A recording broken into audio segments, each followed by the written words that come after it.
Pasaron 23 minutos de las 11 de la noche. Como te contábamos, tratamos de tener dos ideas. En rigor quisimos tener tres. También Ritondo no pudo venir para que haya una voz del macrismo también. Mañana viene Pinedo, como para compensar. La verdad es que la idea nuestra sigue siendo siempre la misma.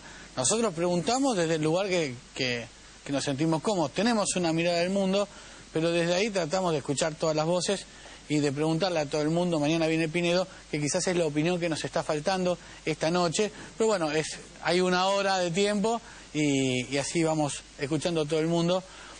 María Eugenia Estensoro, senadora de la Nación, gracias por venir, María Eugenia. No, un gusto, siempre es lindo conversar con vos. Gracias. Por el tema, a ver, del tiempo que te contaba, sos la invitada perfecta.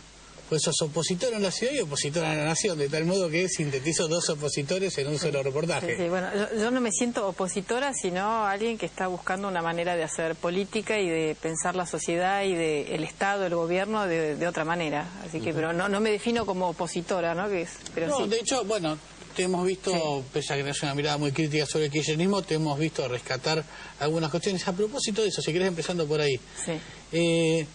Del discurso de la presidenta de hoy, las cuestiones vinculadas al género, sí, como, no sé la si... asignación universal para la... Sí, si se puede ver desde ese punto de vista, o la ley de adopción, que en rigor no tiene que ver con una cuestión de género, pero que importa mucho. Sí. Bueno, mira, una de las cosas que sí me gustó del discurso de la presidenta, y fue las dos cosas que tuvieron como más ovaciones y aplausos en el recinto, fue, bueno, la asignación universal por hijo, que como vos sabés es un proyecto de Elisa Carrió de hace 10 años, que después de bregar en el desierto, la oposición lo tomó, y cuando estábamos el año pasado por sacarlo ya como una ley, el gobierno nacional se adelantó y Cristina sacó un decreto, y hoy es una de las políticas de Estado que más apoyo tiene en toda la sociedad. Y ese es un proyecto de la coalición cívica y del ARI. Y eso me da mucha alegría. Creo que extenderlo a las mujeres desde que están embarazadas me parece una cuestión muy positiva. Otro de los momentos así en que le aplaudieron muchísimo a Cristina fue cuando habló de la política de derechos humanos y la nulidad de obediencia debida y punto final, y esa también fue otra bandera de Elisa Carrió, que ya en el 94, en la reforma constitucional, ella fue la que introdujo los tratados internacionales de derechos humanos que permitieron derogar estas leyes, porque los crímenes de lesa humanidad, dicen los tratados internacionales de derechos humanos, no prescriben. O sea, y después fueron también el proyecto de nulidad, era un proyecto de Patricia Walsh y cuando era diputada, y Elisa Carrió, que durante años se pedían sesiones especiales en la Cámara de Diputados para derogar esas leyes y que nadie bajaba al recinto. Sí, igual, disculpame que te pregunte, durante el tiempo que transcurrió desde la presentación de aquel proyecto al presente, Lilita, a quien entrevisto habitualmente, si te molesta después te lo pregunto a ella porque viene afortunadamente, Lilita no fue cambiando su postura en relación a la cuestión de derechos humanos. Digo, no es de las que luego salieron a decir hay una utilización del tema y de algún modo poniendo en duda cosas que quizás sean Gerardo, avances. Hay una utilización del tema, primero porque esto de lo que ha intentado el kirchnerismo, primero decir, nosotros fuimos, como dicen siempre, nunca históricamente nadie se ocupó tanto de los derechos humanos. Si no hubiera habido el juicio a las juntas, que yo era periodista en ese momento, lo cubrí, asistí a esas sesiones terribles donde uno escuchaba testimonios desgarradores que en ese momento no se permitía televisar. Entonces, si no hubiera habido Alfonsín, el juicio a las juntas, todo el andamiaje jurídico que permitió ese juicio y que toda la investigación del nunca más, no hubiera sido posible esto. O sea que hay una política de Estado de distintos gobiernos, que lo bueno es rescatar, que uno no venga y se apropie de lo ajeno, sino que diga, bueno, la Argentina tendrá muchos problemas, pero ha habido una continuidad. Hubo una caída en un momento, pero ahora retomamos. Y eso es bueno, no es malo reconocer lo que hicieron otros. Entonces, cuando Carrió dice hay un uso indebido, me parece que además explica lo que hay gente de izquierda que también, si hay una falsificación histórica, también hay personas que han sufrido la represión y que tienen hermanos, hijos desaparecidos y que sienten que esta especie de uso y abuso de Caballito, cuando no se vio desde el 76 en adelante hasta el 2003, nunca se los vio a Néstor y Cristina estar en marchas por los derechos humanos ni en su provincia hacer... Eso en relación al gobierno y al kirchnerismo, y en relación a los temas estructurales la posición sigue siendo la misma. No, claro, la unidad, nosotros como te digo, fue una política que, lo que quiero decir con esto es que qué bueno que la democracia, muchas veces uno tiene políticos que están en la oposición pero que presentan proyectos que después los toman otros. Y lo bueno sería que lo reconozcamos y no que uno se apropie de lo ajeno, sino que veamos que entre todos vamos construyendo y así se va a construir una sociedad mejor. Y no pensar que yo vengo y empieza todo de mí, soy fundacional, porque eso es autoritario, eso es lo que hacen siempre los gobiernos autoritarios, de pensar que empieza todo conmigo y que yo voy a seguir para siempre, ¿no? María Eugenia, apelando a aquella cronista que alguna vez fuiste, sí, aquella periodista sí, que... Sí.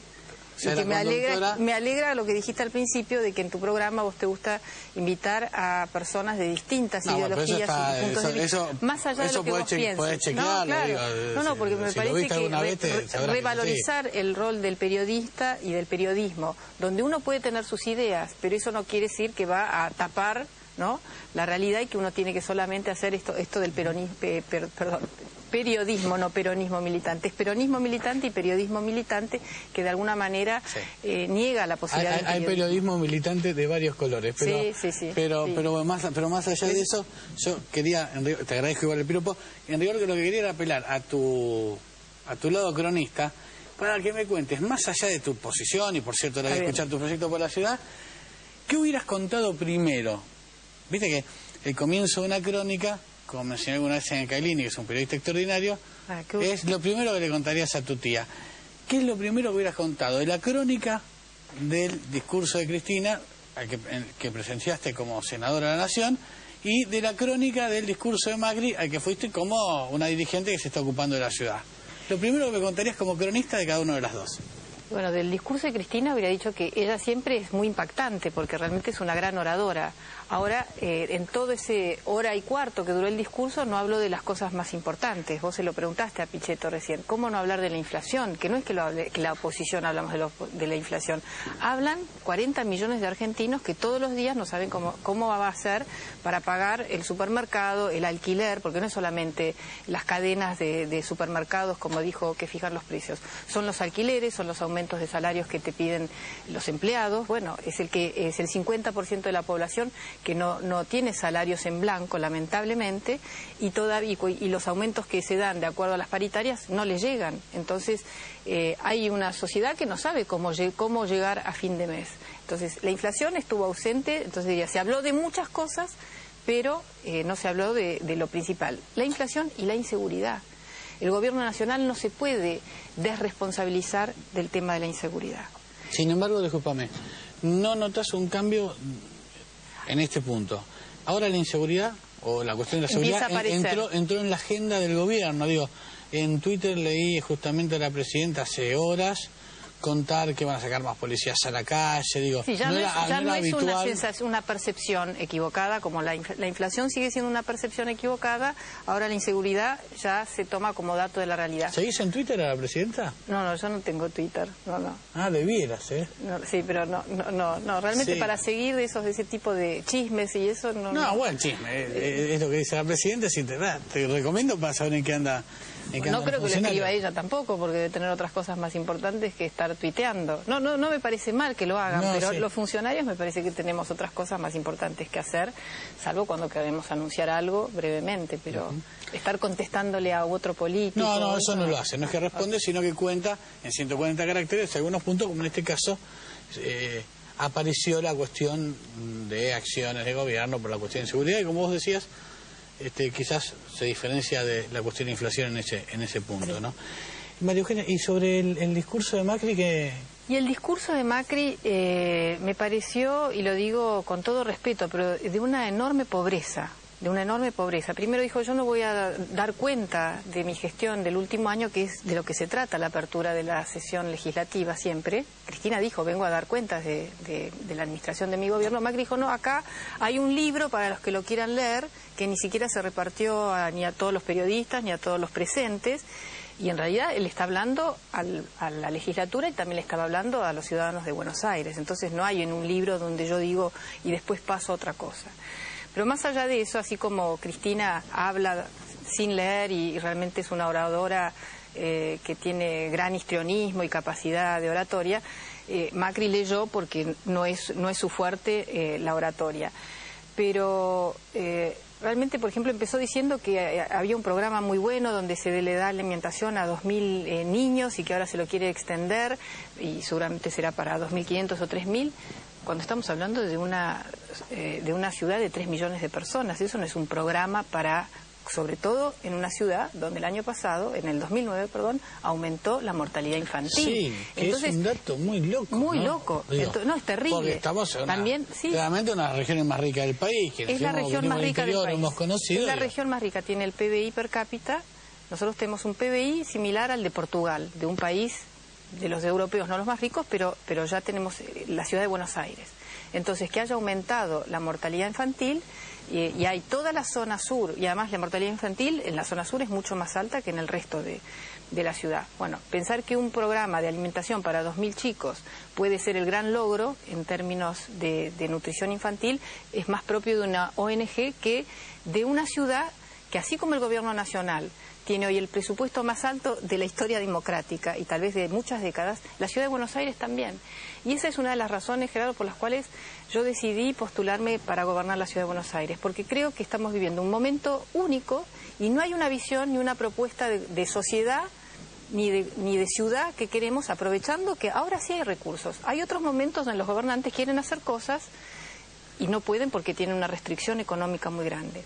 La Argentina, al igual... Es un momento de mucho dinero. Yo leí mucho dinero. Que hoy, o sea, no puedo citar el medio, a pesar que lo hago porque leí demasiado, pero digo, leí que vos comparabas el momento en el que vos fuiste legisladora por la ciudad, el actual, un presupuesto de 4.000. 4.500 millones, ahora es de 25.000 millones. Sí. Es mucha plata, es mucha plata. 25.000 millones. Entonces, sí. Nosotros podríamos haber dicho, además de hacer los 30 kilómetros de subtes que tendría que haber hecho Macri, hizo solamente 300 metros.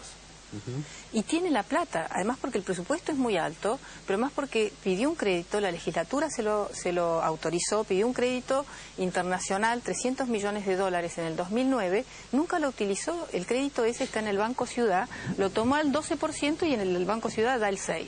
O sea que estamos perdiendo plata de un dinero que no se hizo para... Entonces hoy anunció una nueva línea de subtes.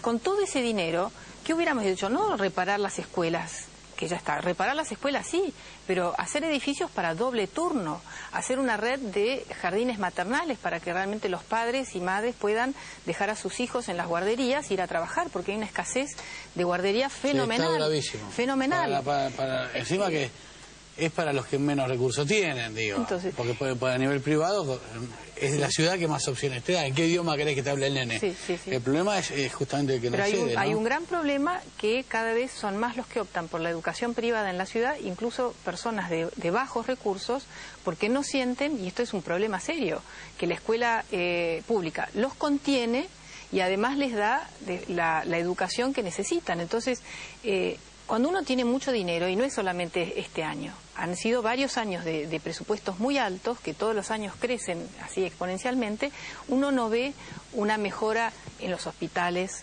En los hospitales se quejan de que no tienen ni remedios, ni sábanas, hay hospitales donde ya no te dan ni siquiera la comida. ¿Sí? Sí, el otro día me contaba un chofer. Yo me iba a preguntar, digo, porque a mí me mintieron eso. Un chofer del Senado. Me llegó esta información de la radio, yo llamé a un funcionario del gobierno de la ciudad, me lo desmintió con mucha vehemencia, y yo... Me decía hace pocos días, un chofer del Senado, me decía que su madre había estado internada, no me acuerdo a qué hospital me dijo, que necesitaba pañales, es una mujer mayor, bueno, él se los pudo comprar, pero que la paciente que estaba en la cama de al lado no tenía, y bueno, ellos le tuvieron que comprar, porque el hospital no tenía insumos ni tenía las cosas básicas para los pacientes. En ese sentido, yo paso el chivo siempre y quedo pegado a gente con la que no tengo mucha amistad, porque hace muchos años que no vivo ahí, ¿no? Pero para los que venimos a una ciudad donde los hospitales son como en Rosario, digo, donde son una maravilla de atención y de contención, cuando escuchamos estas cosas decimos, pero loco, si son más ricos acá, ¿viste? Es como muy alarmante, sobre todo porque conocemos que se puede, que efectivamente se puede, y yo sé que es mucho riesgo para un periodista decir esto, pero invito a cualquiera a conocer cómo funciona un hospital público en Rosario, revalorizar ¿no? el rol del Estado es que sus instituciones funcionen bien y presten servicios de calidad. Eso es lo que tenemos que aspirar. Bueno, el tema de salud es un tema recurrente. La Argentina y la Ciudad de Buenos Aires tienen una inversión en salud, en presupuestos de tanto la pública como la sindical, las obras sociales, la privada. La Argentina tiene un gasto enorme proporcionalmente como un país escandinavo y no damos salud de país escandinavo, ¿no? Entonces, por último, María Eugenia, más electoral. Sí. Sos candidata a Sí. jefa de gobierno. Así es. ¿Contra quiénes vas? ¿Qué chance tenés? Porque digo, desde las encuestas te cuento. A ver, decime qué dicen tus encuestas. No, yo no tengo encuestas mías, las voy a comprar cuando sea candidato. Viste que los candidatos compran sus encuestas. Pero según lo que ves, la cosa está entre el macrismo y el kirchnerismo, que ha crecido mucho en la ciudad de Buenos Aires.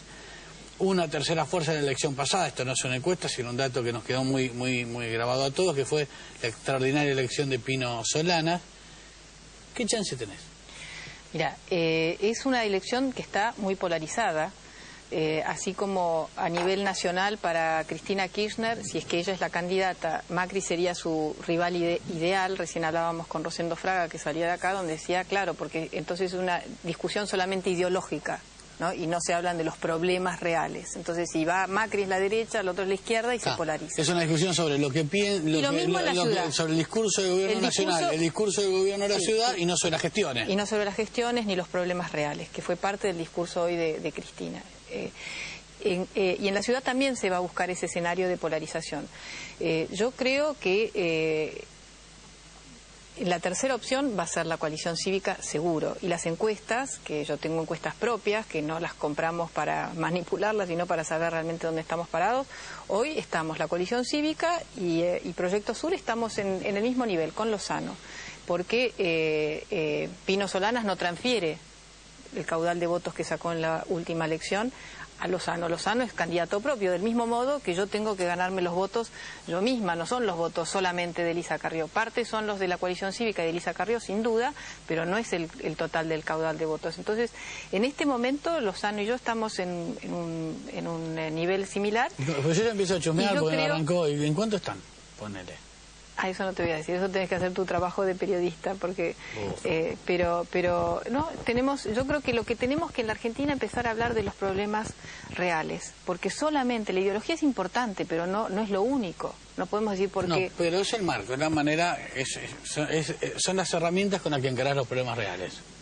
No lo creo, porque Ibarra también decía, no, porque nosotros estamos por el Estado y el Estado se vino colapsando. Los mismos que hoy hablan, no, porque hoy Cristina denostó las privatizaciones. Bueno, el tema del petróleo lo conozco bien. Kirchner fue uno de los impulsores de la privatización de YPF y Parrilli fue el miembro informante de la privatización de YPF. Entonces, y además cuando YPF era una empresa argentina, de capital mixto, estatal y privado, cuando mi padre la gerenciaba, ¿no? Y el Estado era el principal accionista. Cuando después de que murió mi padre, Kirchner vendió la parte de Santa Cruz a los españoles. Entonces ellos y también privatizaron el Banco de Santa Cruz, que ahora es Kenasi, que lo compró y después compró YPF. Entonces no pueden ponerse los mismos que dicen estamos del lado del Estado, son los que se han enriquecido con las privatizaciones, tanto de sus provincias como de la nación. Entonces, lo ideológico a veces esconde la verdad y los problemas continúan. Y ahí es lo que quiero volver a decir. La razón por la cual yo acepté este desafío, que no va a ser fácil, Gerardo, como vos lo decís, es que aprovechemos un momento histórico para la Argentina y para la ciudad, para toda Latinoamérica. Esta es la década de Latinoamérica de poder dar ese salto de progreso. Viene para acá, nos toca. Es lo que están hablando todos los académicos. Y de todas las ideas. Si la Argentina cree que reestatizar aerolíneas es el gran logro, o terminar después de 37 años, Yacyretá, como dijo, o hablar del Banco Nación, como habló la presidenta, 20 minutos. ¿Sabes lo que hace el Banco Nación? Vos pones tu plazo fijo, el Banco Nación, que debe darte las mejores condiciones, no digo que sea peor que los otros, seguramente es mejor, pero uno va a depositar sus ahorros, te dan el 9%. Pedís un crédito personal y lo tenés que pagar 42% de interés anual. Entonces, ese no puede ser el modelo de desarrollo para nuestro país. Entonces, yo quiero que hablemos de las cosas reales, con ideología, pero no la ideología que esconde la verdad. María Eugenia, muchas gracias por venir. Gracias. Muchas gracias por venir. En 3 minutos desde acá se ve un amarillo fuerte. demasiado fuerte. Dios mío, lo que me espera. En 3 minutos. Te discutimos mucho. Yo si me lo tomo con humor, pese a que hay temas que son demasiado delicados como para tomarlo con humor. Vamos a hablar de cosas así más, sí, porque vos generalmente tenés un toque personal. Pero bueno, hablamos de política. Me lo guardé para el medio, después del corte.